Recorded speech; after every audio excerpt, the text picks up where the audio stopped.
I am headed for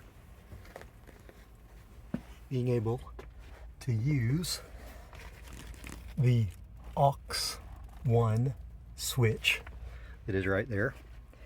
And the Aux1 switch is wired to a connector that is behind that panel. The Aux1 switch is going to be how I drain the gray tank. So whenever I hit the Aux1 switch up there, it's going to power something right in here, which I'm then going to connect to the gray tank, which is going to be under the van right here. So I have to get this piece of plastic off. And to get to that, it actually goes all the way down underneath there and it wraps around on the front. So I have to take the battery compartment apart again. And this is something that I've kind of been needing to do for a little while so that I could adjust the location of some of the temperature probes. But I've just kind of been avoiding it just because it's kind of going to be a pain in the neck to do. But it's got to be done. And so now is when I'm going to do that. Basically, I'm just going to undo all of those bolts, and then the top should slide out. I'll have to open the door and the top should slide out. And we'll see whether or not I need to take off the front pieces also. I'm probably going to want to take off the front because I have that little control for the battery that is just kind of hanging out there on the floor, and that's not going to be able to stay there. The plan is to eventually have it come through this in some fashion, and so I'm probably going to go ahead and deal with that while I am here. I did have to take the front off because the front was actually screwed in to the wood here. So in theory, oops, I've got one on the front that I've got to take off as well. And that one. If we look at the upside down version of it, see that we've got those two screws.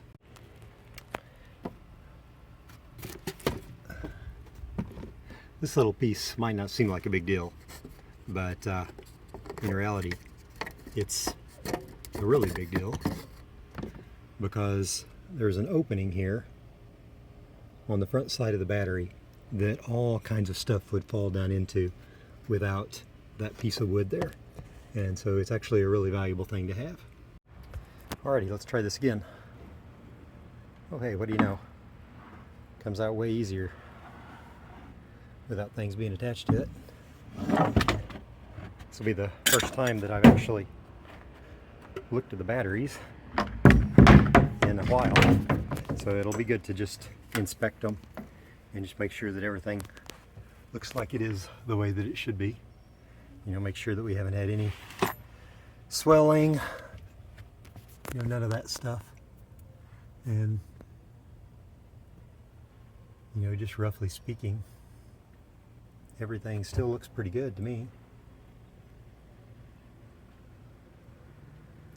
Don't see any obvious burn marks or anything like that that would show heating. So I'd say we're in pretty good shape. But as far as what I'm going to do with the batteries, you can see that I've got these temperature sensors that I've just literally got setting along the top. Those need to move. And so ideally, what I'm actually going to end up doing is I'm going to end up just sticking them down in between these batteries. You can see though that right here we've got quite a bit of room. Looks like those have shifted some, so I'm going to have to figure out why we have all of that. But all things considered, I think that it works pretty well, and most importantly, for right now, it provides me access to that area which I need. Okay, so I've removed 5 screws, 1, 2, 3, 4, 5, and so now in theory, this will pop off. Probably has some clips back in there that it's getting caught on right around the center. My assumption.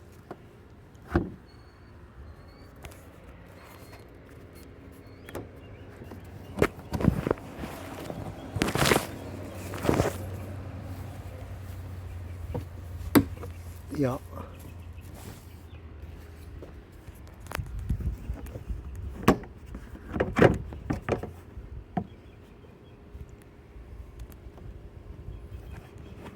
got that one off.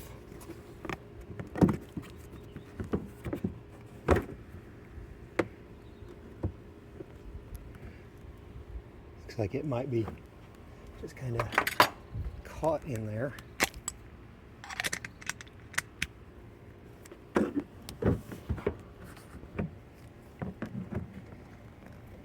As though it just kind of needs a little help getting around the edge. There we go. Yep. So that one came off, and now the other one is kind of clipped in again.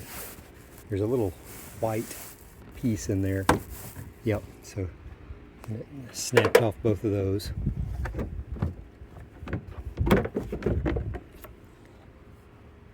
And so there you can see the two white pieces. And we are looking for connector 15. And so from what they said online, this starts with 1, 2, 3, 4, 5, 6, 7, 8, 9, 10, 11, 12, 13, 14, 15. So in theory, that one right there is actually 15. But I'm going to verify that. It pays to double check that. I'll verify that though, and make sure that we have power when we're supposed to have power, and then we'll find a connector that'll go into that. So the van came with this cable, which I'm pretty sure that all of these ends are what you insert into those connectors that we had on the B-pillar. And then for the other end, you've got these sorts of connectors, which I'm sure plug into something that someone has, but I certainly don't. So this is going to be useless for me. So I'll just make a wire that has an end that will stick on that, and then we should be in good shape. Okay, so you can see that the display is showing 0 volts. So this is actually the external power connector.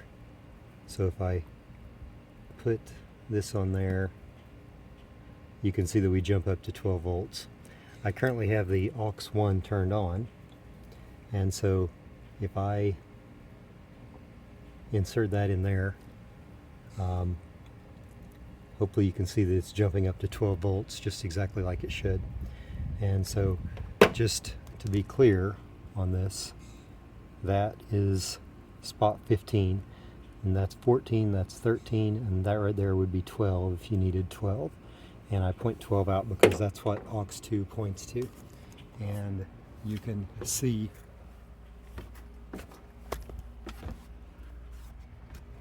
when we're right here that I have Aux1 turned on. And so then whenever I turn it off,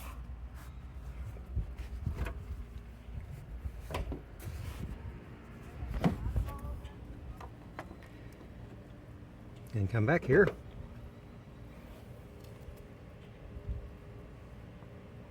it is sure enough showing 0, just exactly like it should. So we found the one that we need. So what we'll do now is I'm going to get a connector that will go in there, and then I will run that down below the van so that it is available down there for the water pump when we need it, or the water valve. So to fit in there, what I finally found kind of sort of worked. I've got these connectors. I honestly don't even know exactly what they're called, but they just have the little points on them. And I found that one of the blue ones, I was able to get it to focus.